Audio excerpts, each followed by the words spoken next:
Welcome to the Payroll Podcast with your host, Nick Day. Find out what it takes to truly discover what it takes to elevate your career within payroll as we meet with the industry leaders who are shaping the industry for tomorrow.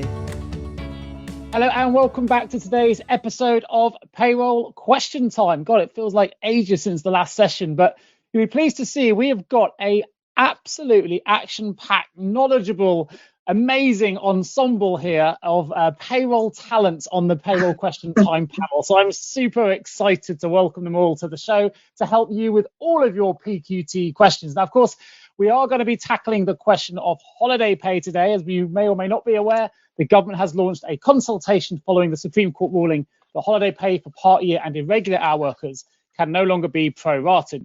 Now, for those of you who don't know me, my name is Nick Day. I'm the founder of the Payroll Podcast. I'm also the founder of JGA Recruitment, which is a specialist payroll recruitment company. I am a Reward 300 award winner and member. I've been in this industry now for 2 decades. I don't know where the time has gone, but I love it. And I'm so excited to have such a great panel today. So let's run through them. This got a real behemoth PQT session today. So I'm going to start with, as I see the people on my left and right on my video screen here, with you, Lou. I wonder if you could introduce yourself.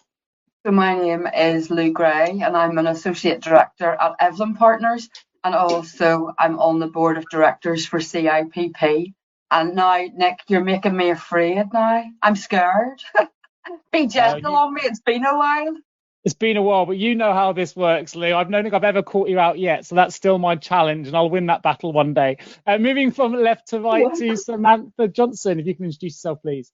Hello, so I'm Sam Johnson. I'm Payroll Services Director over at Danes, and equally as terrified as Lou. Been a hard start to the new year, so be kind to us. Fantastic. Moving from left to right, my good friend, who I've actually cycled a lot of Europe with over the years, so I know this individual very well, Mr. Richard George. Good afternoon. I'm not worried at all because any TIFF questions I'm going to give to Samantha and Lou. So I'm Richard George, Director of Education at the Payroll Centre. I wish I could say it's only been 2 decades, but it's certainly been a lot longer than that, and always been in payroll since just the day I started working. So, all good. Fantastic. Well, moving from left to right, Simon, to introduce himself first, if you can. Simon Parsons, Director of Compliance Strategies at SD Worx. I also chair BCS Payroll Specialist Group, that's British Computer Society, and Irene organisation. I'm also part of Reward 300, been in the industry quite some time. To last but not least, our pensions expert on the show as well, Andy Nichols. Hi everyone, yes. My background is all payroll, but I spent the last 10 years with the pensions regulator on automatic enrolment, helping the payroll industry get all that in place, and obviously that's what I'm hoping to be able to answer any questions on, and anything else pensions connected as well. Well, let's tell you all what we're going to be discussing today. Today's topics are going to include holiday pay, of course they are, salary sacrifice schemes, enterprise zone relief, pensions, and if we've got time at the end of the session, there'll be a hot topics Q&A section as well. Now, before we jump into holiday pay, I suspect it's going to be a busy subject area. We're going to run our first poll of the day. So that's me asking all 146 of you to get involved if we can. The poll is, should holiday rules be left alone or should they be amended? We've got 4 options here. You can leave them alone. I didn't know about potential changes whatsoever. Don't worry if you didn't. That's what this show is all about. Bring back the 12.07%. And the new proposals have merit. So while we wait for those results to come in, let me see if I can ask a quick question to our panel that comes in on this holiday pay area.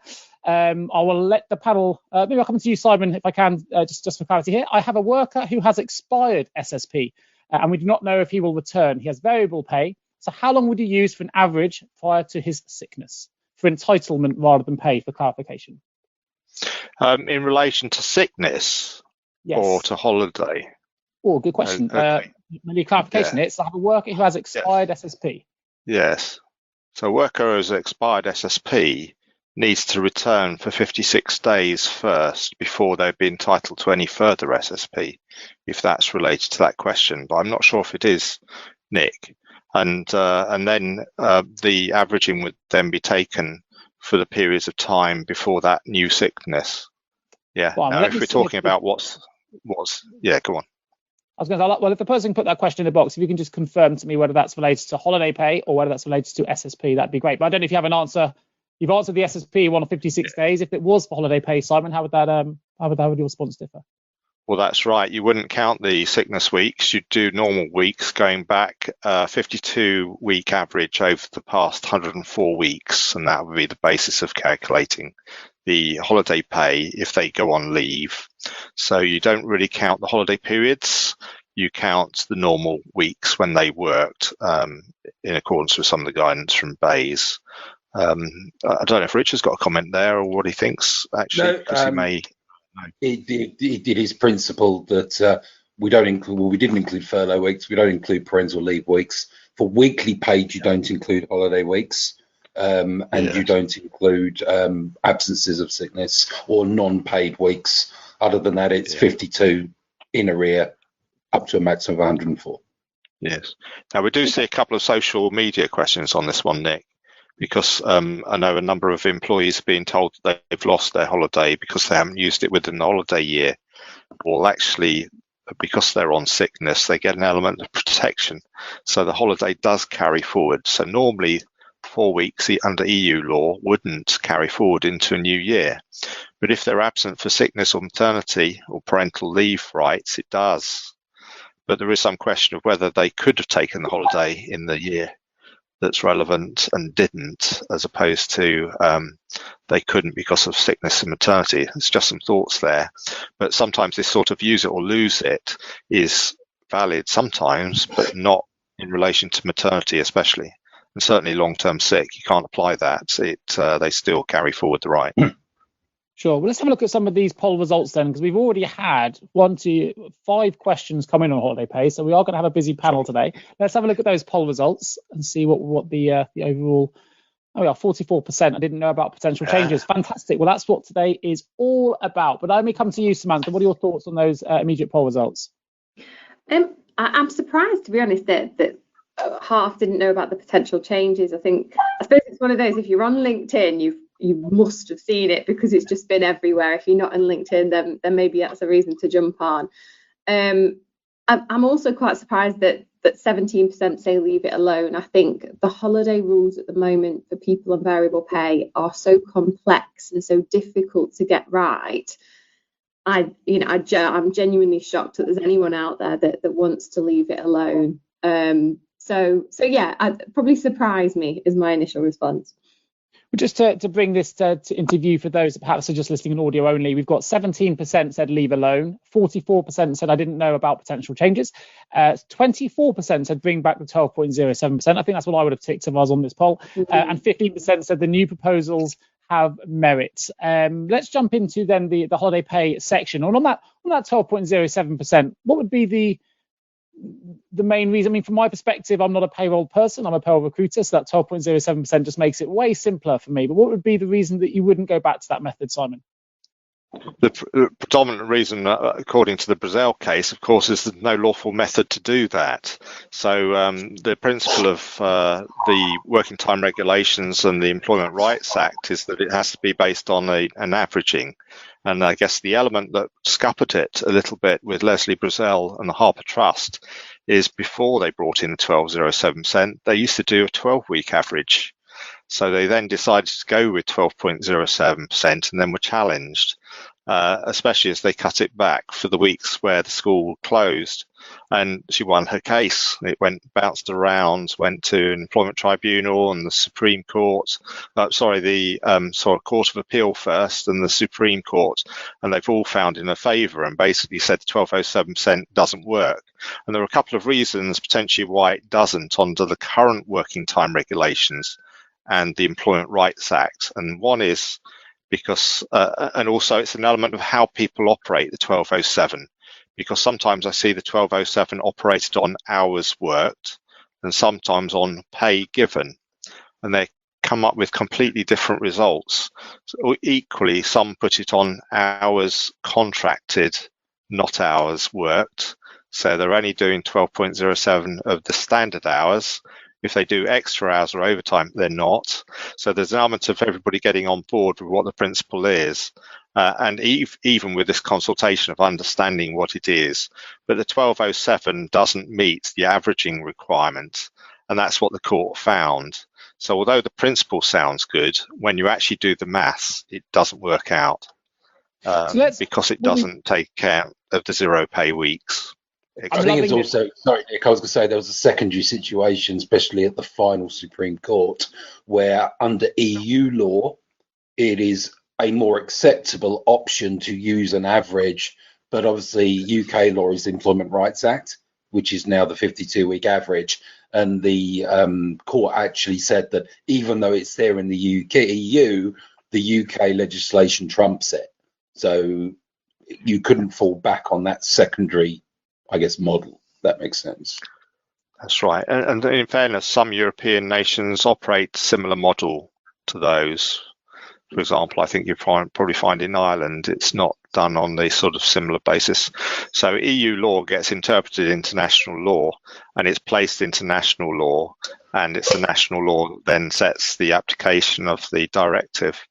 And the European judgments aren't of the directive, they're of the national law application of the directive, if that makes sense. And you can get different things in different nations.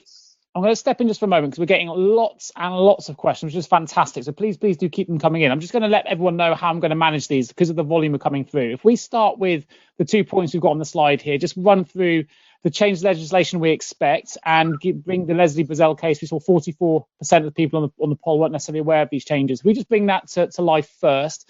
And then what I'll do is I'll run through all of your questions without missing a single one once we've gone through those 2 bullet points, just to make all of our attendees happy with how it works. So do keep putting those questions in the box. I will get to them all. But let's start then with this first bullet point. If I come back to you, Samantha, what changes legislation can we expect? In terms of the consultation? Yeah. So this is where, hands up, I have not read the consultation yet. I'm fully aware of it from LinkedIn, but I haven't got the details. So I'm going to have to defer on that one, Nick, I'm afraid. No, that's fine. How about yourself, Rich? I know that we were talking about this fine. So we're now talking about the consultation rather than the case, because they are very, very different things. So to give background for those who do not know anything, the sort of Brazell case took 2 sort of directions. One was about the pay element, vis-a-vis using 12.07% when the regulation is different, but it then moved on to actual entitlement. And principally, the whole point here is about what is a part-year worker. So we have part-time workers and you have part-year workers. So a part-time worker works 3 days a week every week of the year. A part-year worker, in the case of Mrs. Brazell, who worked for a school, works 32 out of 52 weeks. But the important aspect is that she's contracted for the year, even though she only works 32 weeks. So where the case went in relation to entitlement was that because they are on an annual or a permanent contract, they are accruing holiday, in inverted commas, for a year, and therefore they are entitled to 5.6 weeks holiday in exactly the same way as you or I who are fully employed. Where this therefore makes that big change is for a lot of employers where they were possibly using a part-year entitlement. All of a sudden, it's a full year entitlement, even if they don't work yet. The secondary issue then is they could therefore mean that a part-year worker could be entitled to more holiday than a part-time worker who does work all the year round. So that was the aspect of the case that has sort of driven the further sort of output from Bayes. Because what Bayes have now created the consultation on is saying, well, thank you very much for that. That's a beautiful decision, but it doesn't really help anyone. And it actually isn't truly how we believe to be correct. And there is this difference. So what they have now created the consultation on is, it on a high level, is creating a holiday entitlement period or a reference period of 52 weeks. And unlike the pay, where you find 52 weeks out of 104, you just go back 52, take the weeks that they actually worked and multiply it by, guess what, 12.07% to get the actual entitlement rather than the pay. So actually saying they're not going to be entitled to 5.6 weeks if they don't work the full year. They'll be entitled to the percentage of the entitlement depending on the number of weeks they actually work in the year. I think that's about it, hopefully. Okay, fabulous. Anything you would add to that, Simon? What I'm going to do, I've just pulled together a holiday pay consultation piece, which I'll drop into the chat. If you saw me clicking away, that's what I'm doing. I'm just going to quickly bung it into the chat. But if there's anything you would add to that? Yeah, sure. So there are a couple of problems that appear with and it is a consultation. So what they're asking for is opinion and response, and there are a couple of problems with it that are just to think of. So one is the intention of actually moving to, as Richard said, a 52-week average, but that would include all weeks, whether you were paid, worked or not, to find the earnings, and then you've got this entitlement. The challenge with the 1207% method is that its proposal is on elements of hours. So there is an element of what do you do with pay and the averaging there, which is predominantly one of the challenges. So if that's a 52-week average, maybe that's good, but there is an element of it's looking at hours and not pay, because many people have actually been doing a 1207 of pay, not time. Equally, what time does come? So it's worth looking at and giving opinion, and especially the other angle is, of course, the people that devise this sort of legislation are monthly salaried people who don't get extra hours and don't work 0 hours contracts, and so they don't really know a lot about what happens in the real world. Am I allowed to say that sort of thing? But sometimes there's an element of design at civil service level fits civil service pay. Does it fit UK PLC is just a little bit of consideration. So it's worth actually looking at the consultation and examples. I don't think it's necessarily giving us the answer. I think it's giving us an answer to respond to, and then they'll consider the responses and see where it goes. But the other angle is just a reminder that the current law is the current law. So nothing has changed yet. Everyone's entitled to 5.6 weeks at the 52-week average, excluding 0 weeks. Super. Well, let's leave in some of these questions then. Emma says, I think the main issue with holiday pay is interpretation. If we knew exactly what the legislation wanted us to do, we would all be a lot happier. Evelyn says, if someone's SSP has finished, but the employee is still off, do they still accrue holiday pay? Yes. Yep. The answer, they do, because they're still employed. Would they, under this proposed method? Potentially no. But under the current law, they do. Don't go there, Simon. I've got so, as Simon said, you are accruing a minimum of 20 days a year. The only caveat with the sickness is it's got to be used within the next 18 months from the end of the holiday year, basically. Yes. Yeah, there's a time limit on it. So someone says, it isn't the use it or lose it time limit, it's a statutory time limit. We're going to take it back to that 12.07% that we know and love so well. If you use 12.07% of hours worked for entitlement, not pay, would this give the wrong figure overall? So, as an example, if someone is hourly paid and you calculate the number of hours of entitlement, then when a claim is made, you do the correct average pay calc for the hours claimed. Yeah, but they're totally different things. Possibly. And this is where the confusion is going to happen. You're going to be using one thing to work out the entitlement, and you're going to be using a totally different thing to work out the pay. And that's exactly right. And the joy is, if you read the consultation at the start, it talks about making it simpler, which is my favourite line of all time. So there we go. Well, except when you, get into the consultation, and then it's wanting you to look at the average for the prior year. So, and then it's kind of, the consultation proposals, some of them actually might be more complex than maybe it sounds. But that's why I think it's worth reading. But in answer to that question, Nick, no, it doesn't achieve the current law. But if the law is changed, it might achieve the new law. Okay. Often we get questions about holiday pay and national minimum wage. We also talk about the real living wage. So I've got a question here that says, whilst we pay the real living wage from April 2023, we will need to remove some employees from the pension salary sacrifice as they will fall below the living wage. This will be in writing and a change of their contract. So we need to sorry, this probably asks. It's just one thing. This will be in writing and a change of their contract. So do we need to provide a minimum of 30 days notice? Apologies for that. Oh, that might be a good one for you, Andy, isn't it? Yeah, I think the salary sacrifice and whether you can take salary sacrifice or you have to go to normal pension contributions, that's linked to national minimum wage. The real living wage, I thought, was much higher than the national minimum wage. So in theory, you can still do salary sacrifice from a legislative national minimum wage perspective. So that's a thought you need to consider. In terms of the actual agreement you've got with your employees for a salary sacrifice to be taken, then that's, what have you written in there? You need to get employment law advice on that, because it's not a pension thing, it's actual contract law between you and the individual as to what you've agreed. So when you can go in and out of normal contributions or salary sacrifice, you could be, because you could end up going back and forth every month, if you're not careful in terms of what you're paying and what you're not paying. So my first thought is real living wage above national minimum wage. You don't need to worry about salary sacrifice until you consider you might be breaching national minimum wage. I don't know what else. Any other thoughts anyone else has got?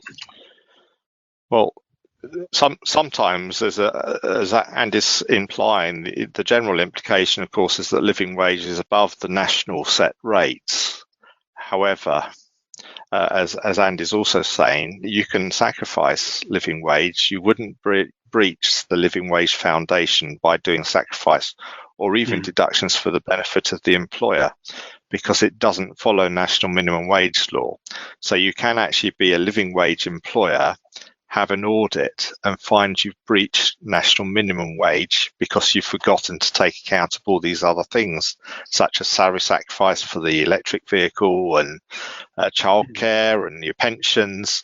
And also, by the way, they've taken a £50 subscription for the staff canteen.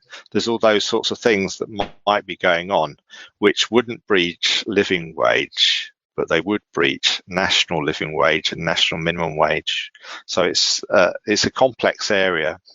If there's an element of, I don't know if that related to holiday particularly, but no, I don't think it did. No, I don't think it did. I've got one here that does. I'll come to you, Lou, just to pull you into this, but always pass it on if I've gone to the wrong individual. But it says our 0 hours staff don't take any actual holiday, as some of them may not have worked for months.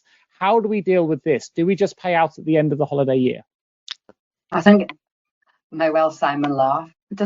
I feel that it depends on the contract and how the contract is written, on how it's dealt with, because people who work are still entitled to holidays. I think, Simon, do you agree that it would be a contractual agreement between the employer and the employee at what point that would be paid out? Now, when I worked in local government, how they dealt with that was that they looked at it and they reviewed what should have been paid or what was due, and it might have been paid every quarter. But there are some employers I know as a bureau that if a payment's made and it's in part of the company policy that's been signed up and agreed, it can be paid on a monthly basis. Yeah. So I think Lou's correct to an extent of the contract is key, but also is key is having leave.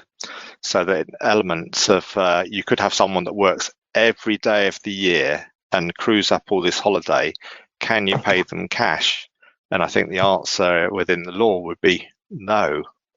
But if you've got periods where they haven't worked, there's no reason why you can't say that's when you're on holiday.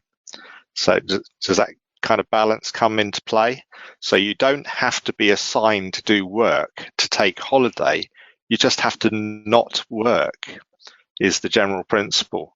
So if you're on a 0 hours contract and you're not paid for 3 weeks because you didn't do any work, the employer could say, here's your holiday, but your leave is in those 3 weeks you didn't work, whether that's half an hour, or whatever. But if they work throughout, where's the leave taken? You see where I'm coming from? So it's an element of being very careful. Which might be a process. Different individuals followed up. They've obviously got more 0 hour employees, so have been pulled into the conversation here. It says if 0 hour employees don't ask for holiday, we allocate holidays to them using the double notice rule. Yeah, exactly. And the double notice rule that's being talked about there is an employer can require people to take holiday.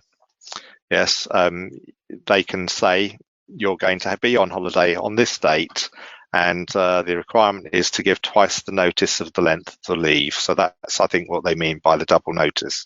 So yes, so if they weren't assigned to work next week and they've got a day's holiday, you could say today, well, by the way, next Wednesday you're on holiday and we'll pay you for the day, because you've given more than 2 days notice.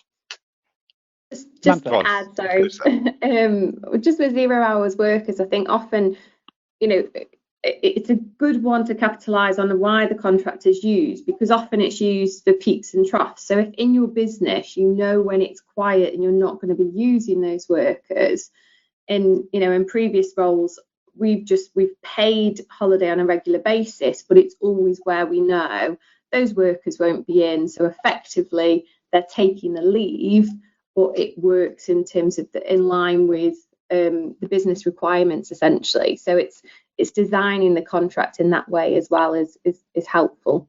It gives payroll certainty. And there's a little concession in relation to 0 hours contracts as well, and that's if you haven't paid them for 4 weeks, the law permits you to pay them as if they've left. Doesn't mean they have left. It just means you can do them as a termination holiday payment. You can retain them, but that stops all your accrual basis, etc., from occurring. They can still be on your books, but in effect, you've paid all the holiday up to date.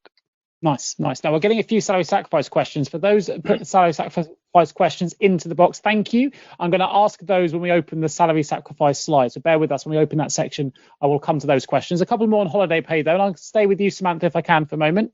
If we want to operate a holiday purchase scheme, should the deductions only be from the gross side, or can we operate a net deduction if we have employees who will breach national minimum wage? Well, for national minimum wage, you absolutely shouldn't be implementing any salary sacrifice scheme where it would take them below that level.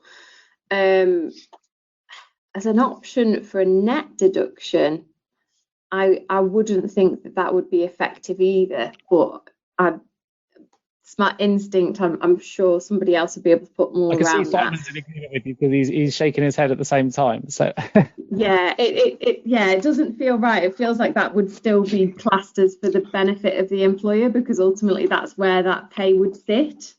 Yeah, net deduction makes no difference. If you look at the Iceland case that had so much gravity a couple of years ago, because the company it was going to was linked to Iceland in the end. So it was an asset. That was a net deduction. It makes no difference that it's gross or net.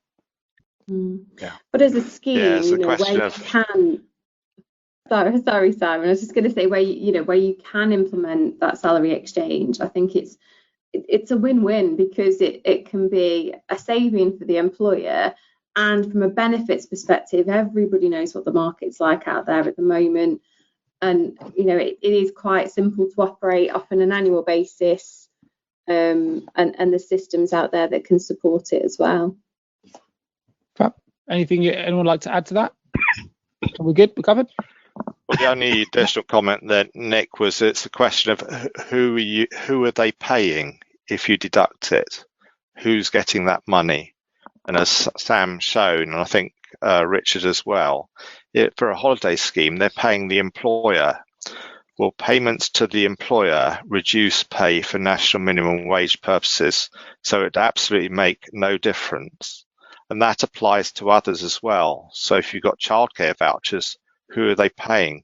The employee is not buying childcare vouchers off the childcare company. The employer is. The payment is to the employer. Yeah, because there is no tax and NI relief for an employee purchase of childcare. So maybe we'll cover some aspects of that with salary sacrifice. But if it was, they've got a £10 union fee, you're not paying the employer, you're paying the union. That's okay, because it's not for the benefit of the employer. That's for the benefit of the employee. So there's an element of thinking, who, if we move something from salary sacrifice to a deduction, is that paying? And in the case of a holiday scheme here, it would be paying the employer. So it actually would have no effect, and you'd still be in breach of national minimum wage law. Okay, a couple of comments on there as well. Kerry has said if you operate purchase leave, the person is working less hours across the year. Doesn't that mean that hourly rate for the work time still sits above national minimum wage? Possibly, yeah. Yeah, when the holiday's taken, but not necessarily when the deduction is made. Because remember, you calculate national minimum wage against pay reference periods, not the year. So, good try. No. Next. Sure. I've got here, net for purchasing isn't an option. We have just launched the scheme. It's still opening you up not to be in compliance with national wage. It's more of an observation. Thank you, Jessica. Brought annual and sold annual leave is offered in our business that we have set up as part of the employee's gross and taxable pay. Thank you for that, Brenda. So there is a question here that comes in. Actually, we've seen there's 2 or 3 questions that run along a similar theme. So I'll probably try and, if I can, come up with a way of asking this in one way that it kind of makes sense. Where do you find the guidance for how to calculate a variable hours for agency worker holiday entitlement? Not pay, very clear on this, but the entitlement. On the government calculator, it purely just says 5.6 weeks. No actual guidance is provided in terms of what it means in reality or how to calculate as you go along. You don't just do holidays at the end of the year. And the reason I highlight this is a question. I've had another one that came in that said, what about for people who work different weeks every week and are paid different values each time they take leave? I know how to calculate holiday pay, but I do not know how to work out how to do the accrual, given that their entitlement is usually accrued based on time worked. Oh, okay. Well, in accordance with the law, it isn't. And I think that's the critical factor here. So accrual of entitlement is nothing to do with work. It's all to do presently under current law, Regulation 13, 13A, 14, 15, 16, on how long you've been an employee. So you accrue entitlement from the first day of employment. Whether they give you hours or not, your entitlement is accruing. An accrual only actually applies to the first year of employment as well. So it doesn't apply to subsequent years. Your entitlement to subsequent years is 5.6 weeks as a statutory minimum. And the basis in the first year, if you're employed to the end, is 1/12 of 5.6 weeks for every month or part month you're employed. Okay, it comes under, I think, I'm saying this from memory, I think it's Regulation 15. And if you leave, it then goes on a basis of 5.6 weeks, divided by, in effect, 365 times the number of days from the first day you're employed to the day your employment terminates. Now, with the starter pay, it's rounded. It's required to be rounded in days, so to half day or full day, then you apply the hours that you would normally get in a day, which could be an average or a fixed basis. With leaver, it's rounded to tenths, and you can never round down. We've had a couple of requests to actually chop down to the whole number. You can't. You can chop up. You can't chop down. That's unlawful. You've got to round it up. You can round it up to half day though. So the basis, whether they work 1 hour or 100 hours, if they work for 1 month, it's 1/12 of 5.6 weeks leave. That's the entitlement. If you employed them on the 31st of the month, say if you employed them on the 30th of November, 30th of November, and the holiday year runs from January to February, they have 2 months. So 2/12 of 5.6 weeks, according to Regulation 15. So the Bayes calculator operates in weeks because that's the outcome of pay. Now you know whether you've paid it because number of weeks times the average will equal the amount of money. Is that what you've paid? Hopefully that helps. It may sound a bit obtuse on some of that process. The problem is quite often we're trying to base it on a basis that the law doesn't cover. That doesn't mean you can do what you like. It means whatever you do has to equal what the law requires, which is 5.6 weeks. And that's why the Bayes calculator always does it in weeks. Just to clarify here, the individuals come back and say, what is a week? What if someone just wants to take 3 hours off? There needs to be some method of division. Does that make sense? Exactly. So what does that 3 hours represent in the week they're taking the leave? So some decision needs to be made of what that 3 hours means. Now, if they only work 10 hours normally and they've got 3 hours leave, so they're only working 7, then you could say that's 3/10 of a week. In which case you'd reduce their entitlement by 3/10 of a week and you'd pay them 3/10 of the average.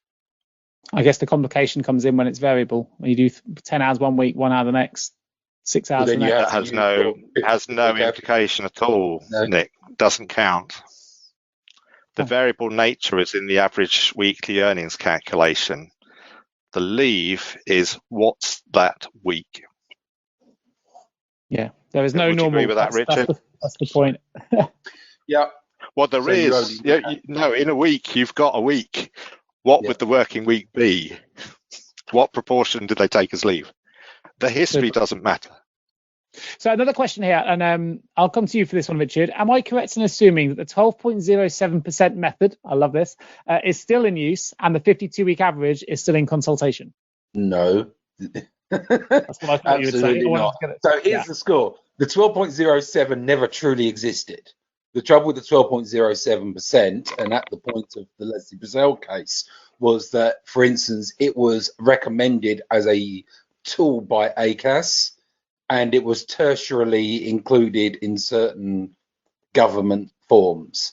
By rights, it hasn't been 12.07%. It was 12 weeks average, and then obviously from 2017 it became 52 weeks average. So it was a method that was recommended outside of the legislation. The trouble was it should never really have been recommended, and we've seen through the Brazil case where there can be pitfalls to it. So if you can go on Gov and find me 12.07% in anything other than this new consultation, Simon will take you out to dinner. I mean, it's documented in all the ACAS information and all the stuff that we used to work as. I mean, I think that was the problem. It was other governing bodies started to use it and put it in their documentation. What happened with the Brazil case is it vanished as if by magic. 2019. Yeah, amazing. Yes. So 2019 ACAS dropped it. Sorry, go on, Lou. No, I think so. To go back to the poll and the questions that we asked, this is why we need to have clarification, and this is why we need to take part in the consultation. Because as Simon and Richard have both alluded at the very start, whenever you go on to social media groups, in particular Facebook, we have people sharing what they do, but with no facts to back it up. And then other businesses, organisations and teams are picking that up. So the 12.07 hasn't been around for a long time, but it's still there because we're going back to the very start of the conversations when all this kicked off 6, 7, 8 years ago. So this conversation opens up to see that it's not just one or two people. We're talking about possibly hundreds of people using this figure, and we shouldn't be. But we should also get online and take the 10 or 15 minutes to do the consultation, because for so long we've worked in the dark. I mean, not all of us have minds like Simon and Richard, no offence, who teach this and who know this. Every day, whenever you're in payroll, you're dealing with employees and other day-to-day payroll without having this added complication of holiday pay. I'll get off my soapbox, but I do feel strongly. Right, but, let's be honest, this is only one portion of where employers have issues at the moment. We could go into the case law. So let's say Gary Locke, British Airways, Dudley Metropolitan Council, and I'll carry on and carry on. There's all of that too, where it isn't legislation, and to a degree other than probably Gary Locke, it isn't guidance either, but we have to consider that too. So I think there is so many tangibles, so much legacy, and so many, I guess, particular opinions that you could actually take the whole holiday pay subject and say, what we really need is almost like a list. This is genuinely what you've now got to do. This is how you calculate it. This is what you've got to include, and this is what you shouldn't. And that's what we need. And I'm going to be Prime Minister one day, and I'll make sure it happens. Just to make it easier, if people did want to, just by following on from Lou's comment, really, if people do want to get involved in this, I've just put a link into the chat box. So any affected party can take part in the consultation, including but not limited to employees, employers and unions, as well as legal representatives. To respond to the consultation, I've put the link in the chat box. If you are passionate, as Richard is, about this, then you can click through that link and make your own voices heard. And it sounds, from what Lou said, that it's worthwhile doing. So we can try and get some. I mean, devolved the Office for Tax Simplification. Maybe they should bring it back in the. It'd be a little bit easier, but I think that went with Liz Truss. Office of Holiday Simplification. Yeah, absolutely right.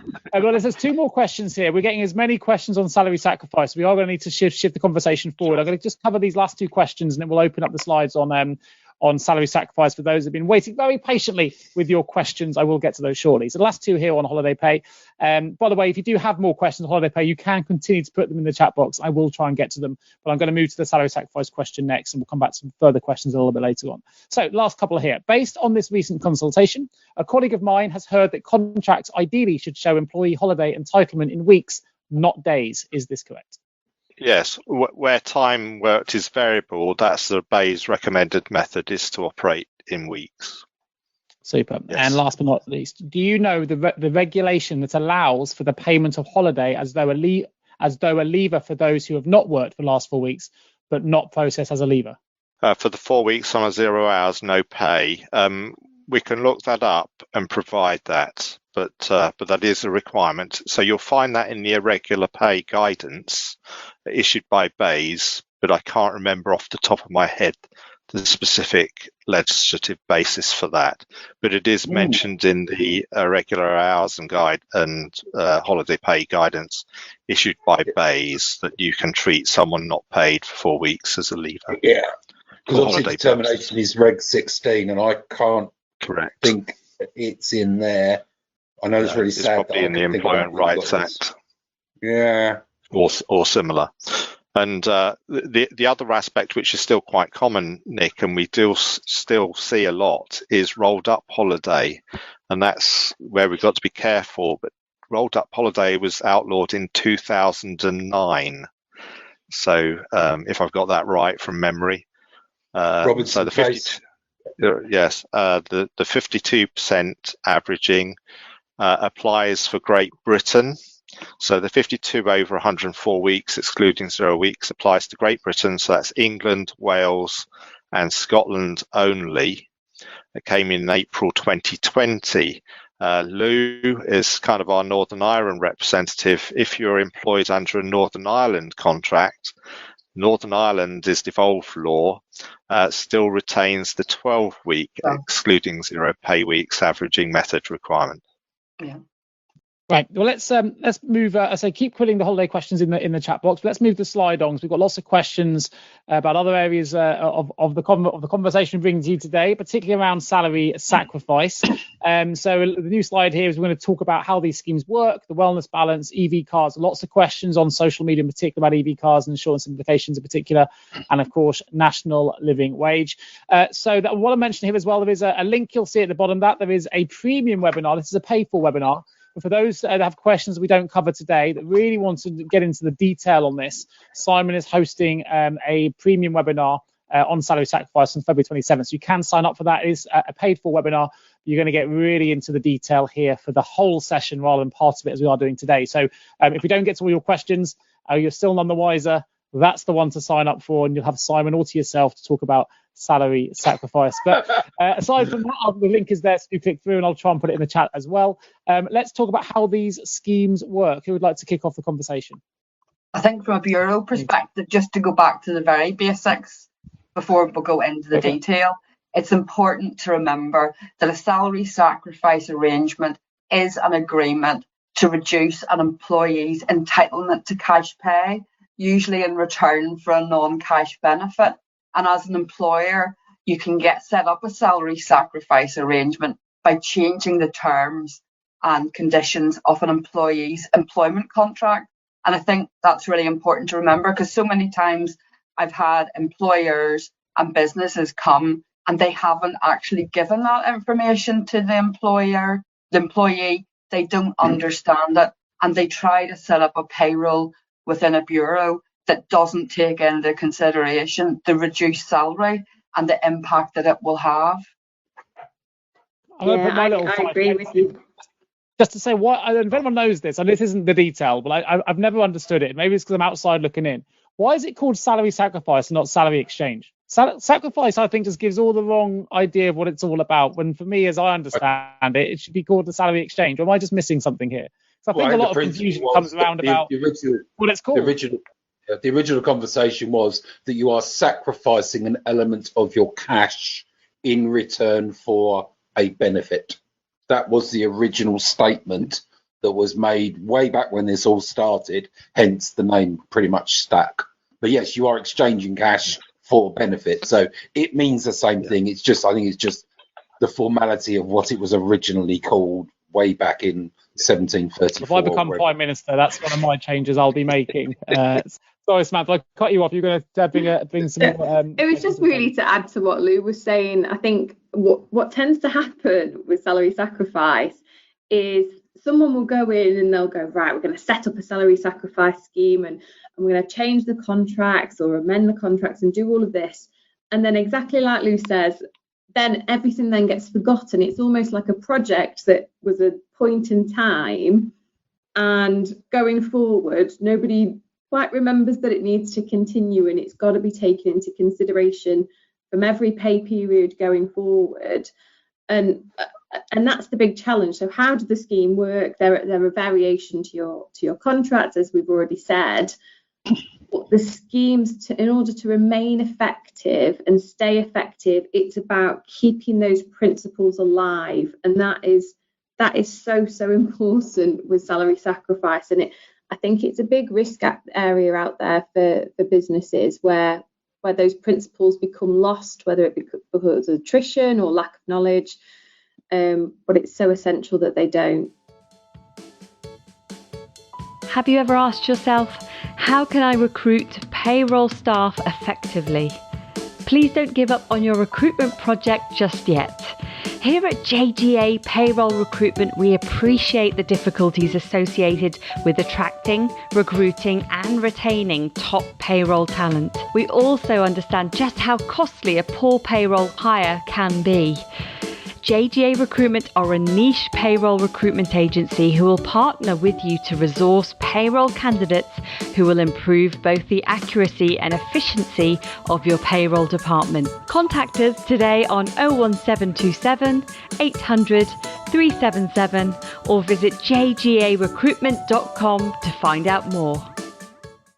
Simon, I wonder if you can just run us through these bullet points, because we've already had 7 questions come in on this, so that's going to keep us busy again. So if we can just work through these points in turn, and then we'll jump into those questions. Yeah, sure. So how do these schemes work? Lou's been very good. I think she's exactly right, and it's a principle that quite often we get lost in as professionals, even because it is a strange concept. So I guess if you ask the common man, can I buy a childcare voucher and get tax relief, they might think they can, but you can't. So you might think if you're part of a cycle scheme, you can buy a bike and get it tax and NI free. You can't. It's impossible. They might think you can get an electric vehicle and get it tax and NI free. You can't. So we play a little bit of trickery here. So how do these schemes work? And there's an element of, well, I'll tell you what, this is between employee and employer. I'll pat your back if you pat my back. So you actually agree to take a pay cut, so you never earn the money. All right. And in return, you're receiving a free benefit in kind. Now, the perception is I've paid for it as an individual. You've absolutely paid nothing. You've taken a pay cut and you're receiving a free benefit. So then the tax position moves to the benefit. And if an employer gives me free a childcare voucher, do I have a tax and NI liability on that free benefit? And the answer is up to £55 a week. No, it's tax and NI free. But if I buy £55, I have to pay it after I've paid my tax and NI.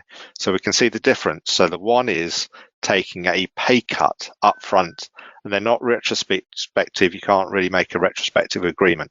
And I think, as Richard said, the earlier salary sacrifice arrangements were generally related to bonuses.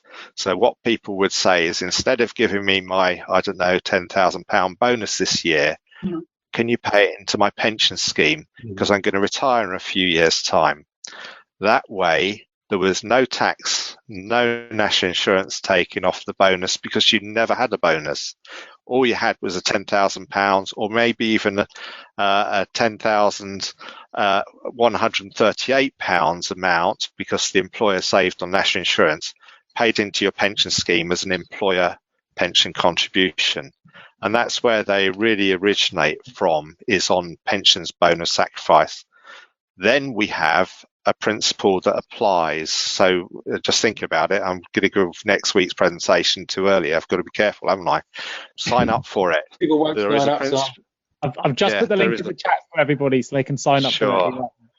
Yeah, there is a principle called Heaton v. Bell, and I'm not going to go into the principle here, but sometimes you'll talk about lifetime events or lifetime change, because if you can just change the contract every other week, it doesn't work. Could that apply to living wage switch off? Could actually changing someone from a salary sacrifice to an employee purchase actually help reduce? The challenge with the national living wage is it's going up 9% or whatever it is in April.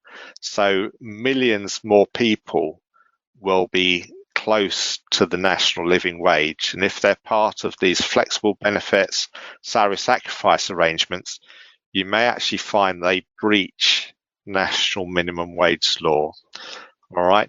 But I think the wellness balance is a comment of, and I'm going all over the place here, Nick, but the wellness balance is a comment of actually they're a great vehicle for those that have earnings sufficient to actually bring benefits into our working life, our family, etc., whether that's medical insurance or dental cover, if you can find a dentist. So you might need the dental cover to get ourselves fit by riding bicycles, getting a new telly, all these sorts of things, electric vehicle, because buying a Tesla without it, you've got to do it after you've paid your tax and NI.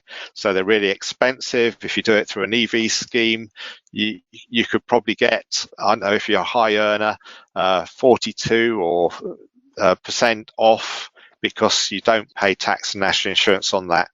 These are all elements for why they've become popular over the years. But we also have something called OPRA. So that's optional remuneration law, which actually stops it for a lot of things. So I think it's important to understand what these salary sacrifice arrangements are, what they really are. The employee is absolutely buying nothing. Unfortunately, as part of the salary sacrifice, flexible benefit schemes, they often talk about benefit purchase, but you're not actually buying benefits at all. You're allocating this pocket of employer benefit to various different things. Does that help? Right, confused? Yeah, because I think this is the key, because there is this overlying function that if you are sacrificing, you're sacrificing your money towards an employer cost, not an employee cost. All salary sacrifices are paid for by the employer. So whether it's a car, whether it's a private healthcare, whether it's a pension, you're sacrificing the employer contribution. Hence, as Simon quite rightly said, at no point are you buying anything or paying for anything. And that's quite key. Great, good clarification. Well, listen, we know this is an audience show and we've got a lot of questions here. I'm going to try and run through them. Andy, I'm going to bring you into the conversation, which you'll be pleased to hear. Here we go. Our workplace pension scheme operates via salary sacrifice. When we auto-enroll new joiners, we are potentially doing so without getting their prior agreement to sacrifice their salary. Do the auto-enrollment requirements supersede this, or should we actually be running a non-salary sacrifice option? To put someone into an automatic enrolment scheme, you cannot have any barriers. So you cannot get the individual to sign up to salary sacrifice in advance. It should all be built into the employment contract, etc., so that when you come to enrol someone, they're going to go into the pension scheme and they're going to be having a salary sacrifice agreement already set up ready for them, so that they are giving up part of their salary in exchange for an additional employer contribution. So you can have salary sacrifice agreements, you just got to get all that in place before they join the scheme. So you do need to, it's very common. So there's stuff out there and legal people can advise on how to build it all into your contract of employment. And it can be it is, you are just saying, I'm going, my pay will be reduced by the employee amount. So the 5%, for instance, you just got to get it worded properly, and it then becomes an employer contribution. But you need to just go and get your legal advice to get all your contracts nicely in place, so it's all done neat and tidy. Well, that dovetails very nicely into another question we've had from a different audience participator here, which says, do we need to issue a new contract every time someone enters or changes their salary sacrifice? If not, then what paperwork do we need to issue? Well, if it was me, I'd have my salary sacrifice agreement in such a way that any changes were all built in. But it's flexible benefit schemes, for instance, if you've got one of those, then you're going to have all those agreements in place as part of the FlexBend sign-up that you are doing. Obviously, just one additional point on the pensions front. Don't forget, you need to make sure the pension provider is happy for salary sacrifice to be the route for that, because they might have built into the scheme rules it's an employee contribution and an employer contribution, not employer only, which is what a salary sacrifice scheme would be. So make sure that your pension people are aware of what's going on in advance of you putting a salary sacrifice agreement in place. But in terms of the other side of things, I'll leave it with my fellow panelists to comment. Yeah, principally you would have a contract which incorporates change. So the usual favourite being life change. And obviously we saw a huge amount of that during COVID because that was considered a life change. You may have ladies, for instance, who go on maternity or men who go on to parental pay. All of these things are considered life change and therefore would affect or could affect on the employee's choice the status of the sacrifice. So rather than having to recontract every time somebody changes something, it makes far more sense, you would say, to have all of that caveat and all of that variation built into the original agreement. Super. And while I've got you, Andy, so go on, Simon. Thinking often, Nick, it would be part of the application of the benefit of the scheme. So the variation is not usually issue a new contract, it's just an addendum, isn't it? So you've got the contract change within the application. So I imagine, as Andy's implying on the pensions there, the pension salary sacrifice would be part of the original auto-enrolment information shared with the employee. Okay. Another question here. I think what we see more and more often is that employers apply a salary sacrifice deduction, but payroll software doesn't seem to calculate overtime, unpaid leave, etc., based on salary minus salary sacrifice. The systems, you're on the Irene committee, Simon. You might be a good person to comment on that. Yeah. Okay. Yeah, sure. Well, lots of employers actually place a protection in because you're right. Strictly speaking, the earnings is reduced. So quite often, an employer will operate what they call a notional earnings amount, which would be the part what it would have been if the sacrifice wasn't in place. That way, employees aren't disadvantaged on their overtime rates or other benefit calculation values, such as an employer pension contribution, for example, because in theory, qualifying earnings is dropped, but there may be an element of, well, that's advantage just the employer. So often, other associated items are based on a notional value, which is the original pre-sacrifice amount. That doesn't make it the amount they're actually being paid. They're actually paid after the sacrifice, but it is used as a basis to keep things equitable on linked items. So it's quite common actually for notional values to be applied. But it must also be remembered that, I was going to say, Nick, but just really on the back of that, which is really, really important, that can only be on certain areas and items. When we look at things like maternity, for instance, it's nickable pay. And because you sacrificed, reduce your nickable pay, and therefore when you're calculating the average earnings, you're calculating sub or after sacrifice. So even with the notional to support and I guess maintain areas like overtime, there are always areas that aren't, because always the winner is student loans. If you can sacrifice half your pay, your student loan is only calculated to the threshold of your nickable pay. and therefore by having lots of salary sacrifice, it could actually reduce the effect of your student loan. So there's winners and losers, absolutely, when it comes to them on that. Just to follow on as well, the same individual that posted the original comment just says, does that need to be explicit? I think it was referring to your initial answer, Simon. Well, no, because that becomes an employer not explicit to the salary sacrifice arrangement or satisfying HMRC. That's more a contractual matter.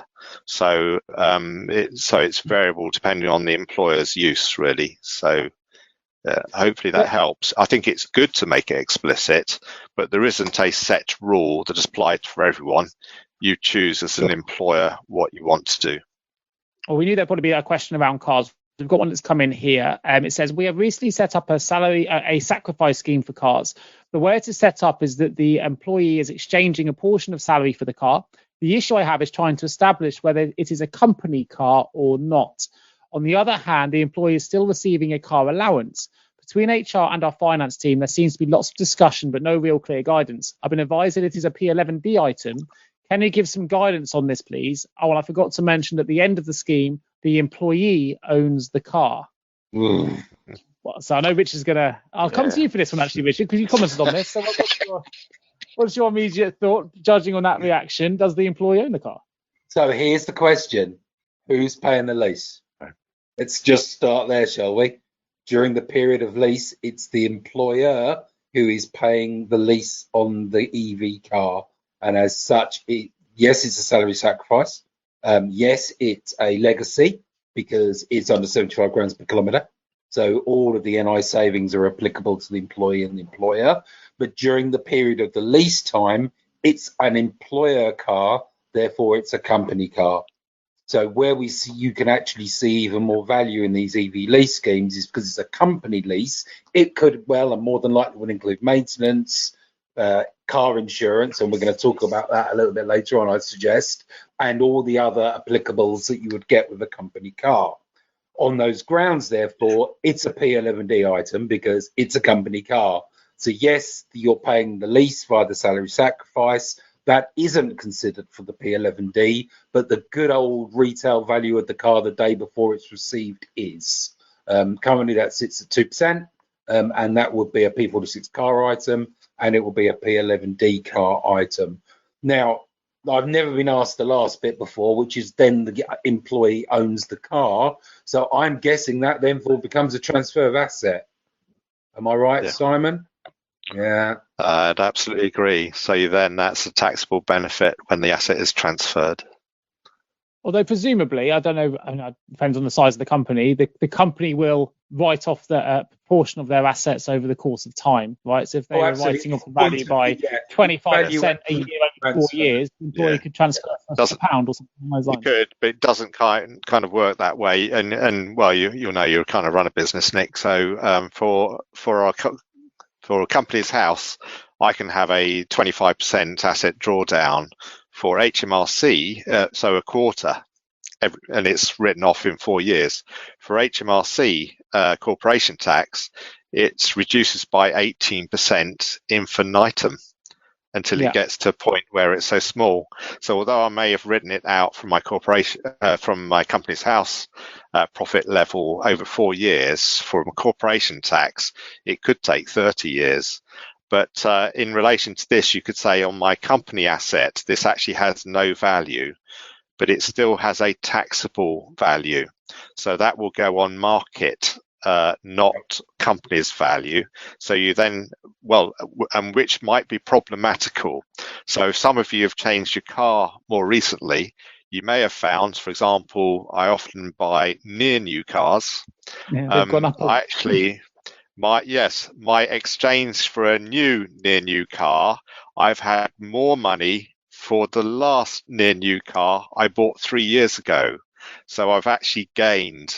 So the asset's gone up in price, which seems particularly true for EV cars, where the waiting list can be significant. Absolutely. Actually you can find it's cheaper to buy new. The only positive is in a lot of cases it's not the retail, but it's the value, or it's the retail value at point of transfer.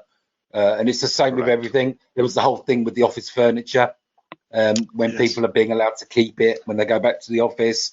it's not the retail value of the computer, it's the point of transfer. But as Simon said, the point of transfer figure is going up, and on certain things it's now higher than what it possibly was when they got it. When you bought it. It's Yes. Yeah, it's not quite like a bike where you think after 4 years it's worth 20 quid, just pay the 20 quid. For an EV car, you may find it's a lot more. And then you'd owe 20% of that asset in tax. Yeah, or be taxable and subject to Class 1A. Conscious of time, I'm going to come to Andy for one final question here on salary sacrifice for the moment. There's a couple of other questions as well, which I'll run through in a moment. We go through poll 2. So back to you, Andy. How do you do the salary sacrifice calculation when the employee wants to have their NI savings added back to their pension and not added to their net pay? The individual's NI saving, then really that's the joys of speaking to your employer, your payroll department, and speaking to your software provider and see if there's a way of doing those calculations in the payroll system. And if that can't be done, then the individual could just say to payroll, I'd like to not just have 5% salary sacrifice, I'd like to have 5% plus 12% of 5%. So 5.6% or whatever, as my salary sacrifice deduction, and in exchanging that for the employer contribution. So yes, sometimes the employer also forgoes the whole or part of their employer NI saving as well. And some payroll systems do have that built in as tick box type, do you want to do this or not, setup. So yeah, have a chat with payroll. And payroll, no doubt, have a chat with the software provider. Sure. Nick or Andy will know that I wrote an article probably back in the early days of COVID, because furlough and salary sacrifice was kind of one of the challenges there, that actually kind of gives the formula, but that you can operate. Of course, for those that are interested in finding out more, there is obviously that webinar that Simon's running. It's a premium webinar, so it's a paid-for webinar, but have a look at that link if you want to find out more. I'm going to move the conversation on. Can I just say one thing, Nick? Just on SMP and salary sacrifice, we do need to talk about that in case people are not aware. If you're doing salary sacrifice and the person's only on SMP, that's all they're getting paid, then you cannot recover salary sacrifice from SMP. Remember, they've exchanged their salary for an employer contribution. Employer contributions are payable by the employer during the maternity pay period while they're getting SMP, based on the pay the individual would have had they not been on maternity leave. So the individual will pay based on what they are receiving in terms of pensionable pay. But if they're doing salary sacrifice, then the individual is not paying anything. The employer is paying the whole lot based on the pay they would have had they not been on maternity leave. So, and you cannot recover that salary sacrifice amount from SMP. If there's other occupational maternity pay, or maybe some other payments going through and the salary sacrifice agreement between the employee and employer allows it, then that salary sacrifice amount could be recovered from those additional payments, but it cannot be covered from SMP. So bear that in mind. Sure, and that extends, Nick, to these other items. So if they get £55 worth of childcare, they're entitled to £55 worth of childcare through their maternity leave. They're entitled to the continued use of the EV car through their maternity leave, 52 weeks. And potentially, if you only pay them SMP, they don't have to pay a penny. Same with the bike. Yeah. It's very good to have very good rules in your sacrifice scheme. I'm going to move the conversation on, It's just so we get through the other subjects, because I know we could be here for a while. There's still questions coming in. I'm going to open the next poll just to close down the salary sacrifice section for now. Poll is to get you all involved. 145 of you here. How will national minimum wage affect your salary sacrifice scheme? Option 1, we don't offer it. Option 2, it will be expanded. Option 3, we are looking at EV cars. Now, interestingly on that, I did get an update as well on the car question. You'll be interested to hear here, Simon. And Richard, it says let's have a look here. So the employee actually did end up with a Tesla. So know how that worked out. So that'll be quite interesting. Anyway, and I thought you'd laugh. while we're there, a couple of questions have come in that don't necessarily sit in the salary sacrifice section, so I thought we could ask those while we're waiting for the poll results to come in. One of those comes in from Tamar. Hi, is union subscription deducted from gross before tax? No. No. Great, that's fine. So you take it after tax and after national insurance, union subscription. Sure. Okay, we have been paying someone company sick pay, then PHI, but PHI has now expired as the employee has reached state retirement age. Can we start paying her SSP now, as we have never paid SSP? She's been off since October 2020. I don't think that's true, Nick. I think if they've always been paying SSP, if not, they've been breaking the law.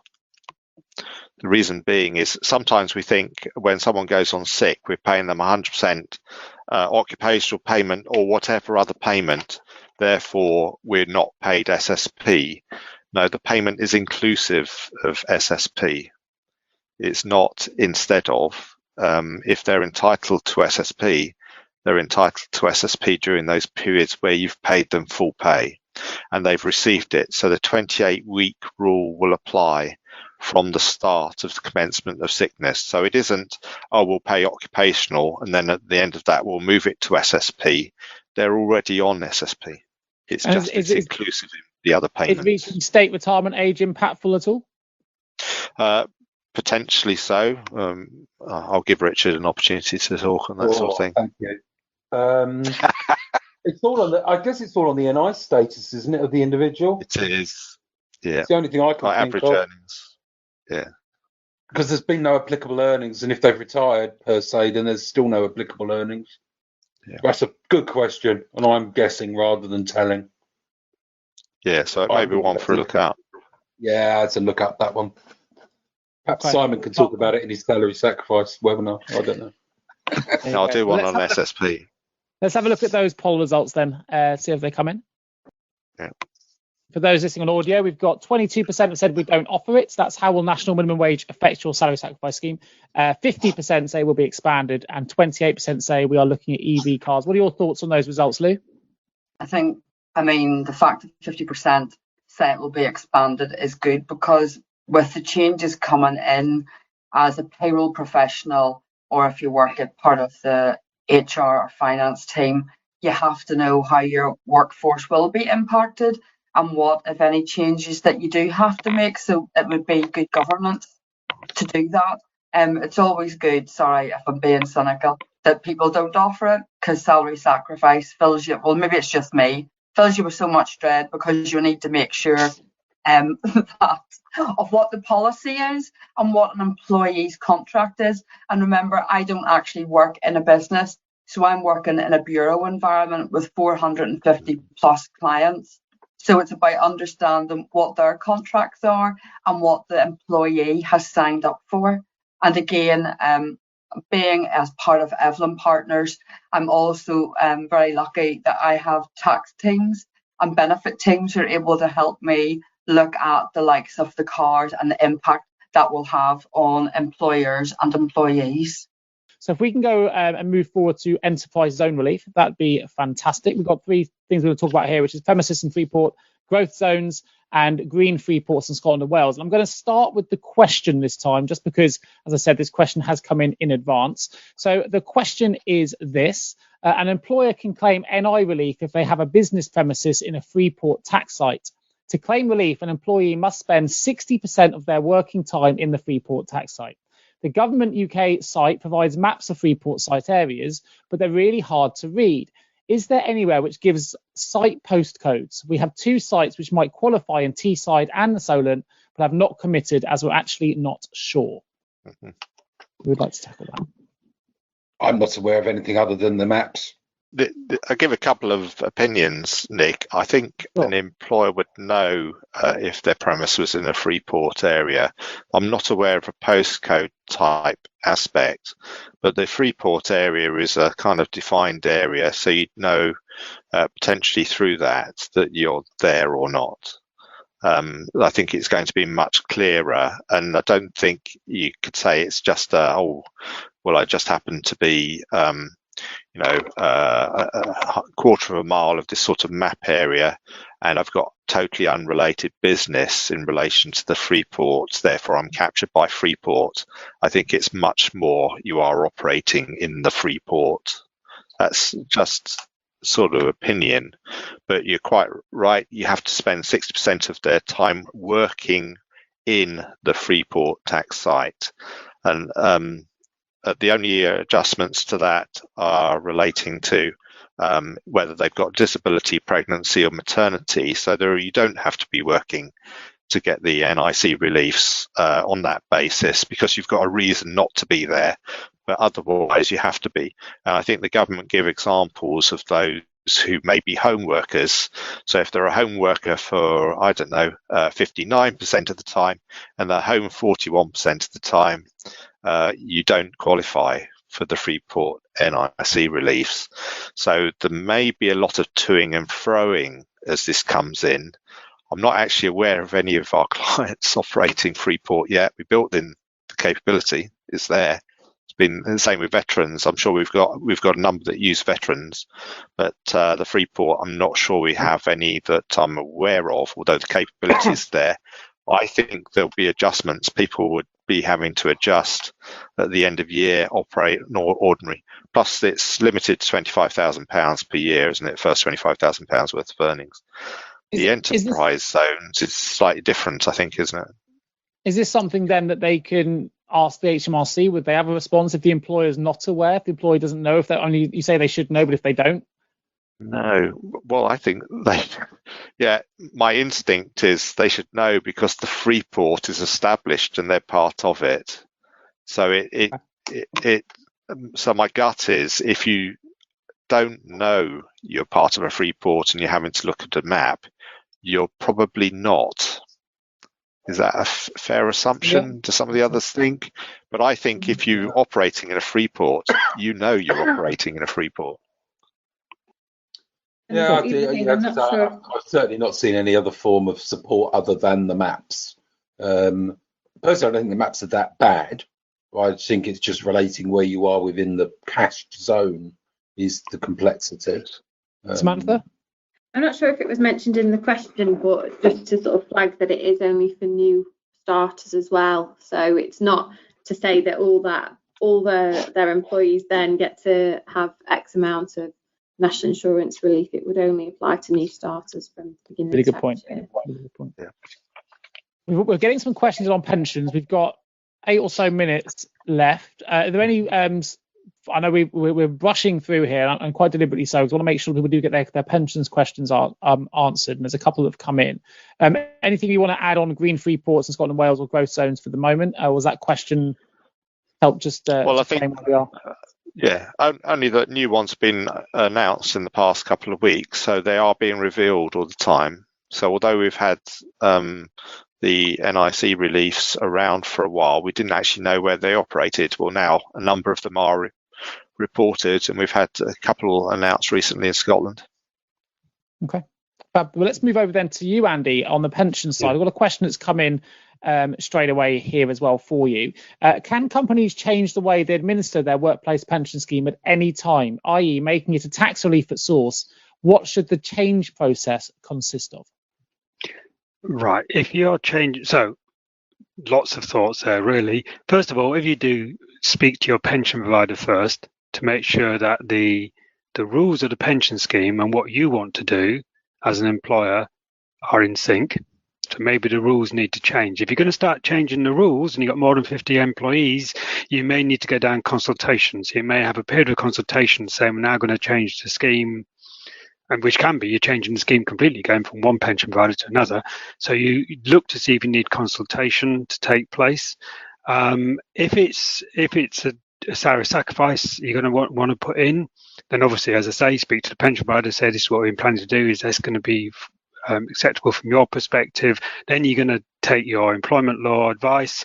You're going to introduce a change to the contracts, because that's where the salary sacrifice comes in. Because what you're doing from a pension perspective is you're going to an employer-only contribution setup, because the employee bit is no longer there because they're giving up part of their pay in exchange for that additional employer contribution.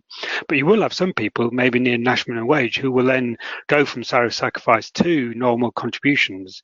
So you just need to make sure that the scheme is set up to understand that sometimes you're going to get an employer contribution only, and for some employees you're going to get a normal employee and employer contribution, 5%, 3%, whatever it might be, based on the scheme rules. So I'm thinking, yes. I was thinking, Andy, sorry, if I supplement the question a bit. So I'm thinking to fulfill auto enrolment requirements, an employer just needs a scheme in place. If they changed it every week to a new supplier, that wouldn't be a breach of the law, would it, potentially? As long as they've got a qualifying scheme in place. It's just that can be used for automatic enrolment. But if you change MPA to RAS, and RAS to MPA, and MPA to RAS. But there is a rule that says if you, if the employer makes the scheme they've got at the moment no longer a qualifying scheme, or which could be because you're closing that scheme when you're opening a new scheme with a new pension provider, there's an immediate re-enrollment requirement. So which in simple terms is whoever's in the scheme, in the old scheme, now needs to be put into the new scheme immediately. And you've just got to think, but most people would do that contractually.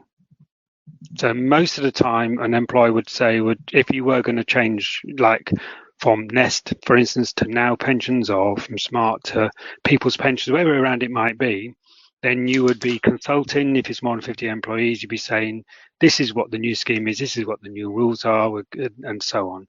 So it's a big thing, and you should definitely take legal advice before you do all that sort of stuff. And potentially, even if someone said, I don't want to join a new scheme, immediate re-enrollment would make you put them in to that new scheme, and they'd have to opt out under automatic enrolment rules. So can you tell us a little bit about the government review that's due to be published in due course, and how employers should be planning for this, Andy? There's certainly be a lot of information given out beforehand, but this is where the automatic enrolment review is coming up. DWP is saying it will be the mid-2020s, so 25, 26, maybe that sort of tax year, whereby the automatic enrolment age will reduce from 22 down to 18, and the lower earnings threshold will be probably abolished. So in effect, nil, so that all contributions will be from £1 upwards, perhaps still with the upper limit in place.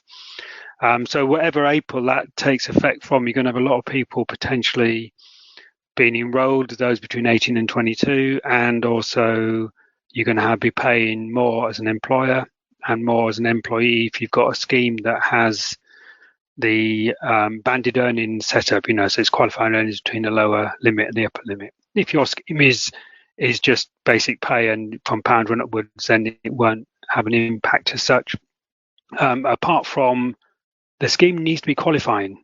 So you will find that your scheme still needs to be qualifying, and how you determine what a qualifying scheme is will be tweaked because of the fact that the lower threshold has gone. So we need to find out. So when all the information comes out and it'll be consulted probably by DWP, we'll have an understanding of how you know that your current set 1, set 2 or set 3 schemes, which hopefully you'll know what I mean by that, but it's a way of saying that I've got a pension scheme which is basic pay only from £1 upwards, and I'm paying 4% employer and 5% employee at the moment. I know my scheme is qualifying. But when the lower threshold goes to nil, then it may be that the contribution rates or something else needs to be tweaked. We'll find out what that means. We don't know yet. Fine. So watch this space. We'll definitely be bringing it back to a future PQT. So last couple of questions here, just to finish off the show, really, to make sure we've got through everybody. I'll come to you, Samantha, briefly. Is it a requirement to show SSP payments on wage slips if they are paid company sick pay? No, I think probably Simon alluded to this earlier with the question around the sick pay expiry. No, it isn't. I know a lot of people do. It just makes it easier to keep track of. I think that's probably the history behind it, in all fairness. But no, it isn't a requirement. Super. And back to you, Andy. When an employee is on MAP pay, we use a notional pay item to calculate the pensions. Is this correct?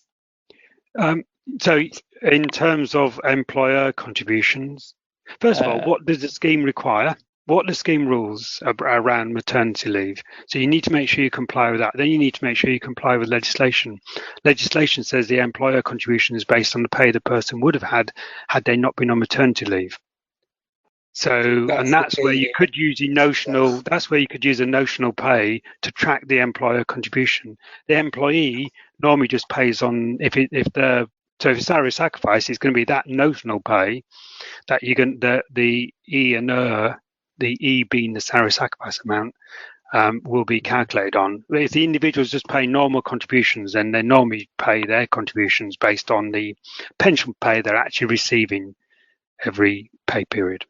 Super, fantastic. Well, listen, I want to take this opportunity to remind everyone the next one is on the 24th of February. So please do sign up early. 160 of you here today, which is fantastic to see. You can email your questions to us in advance, or of course, let us know on the show. I want to take a huge thank you opportunity here to say thanks to Lou Gray, Samantha Johnson, Simon Parsons, Anne Nichols, and Richard George for being our expert panel. Finally, just a huge thank you. We look forward to welcome you all on the 24th of February for the next show. Thank you, everyone, for joining. Thank you so much for tuning into the Payroll Podcast with Nick Day of JGA Recruitment. If you need help with a current payroll vacancy, then please get in touch with Nick and his team.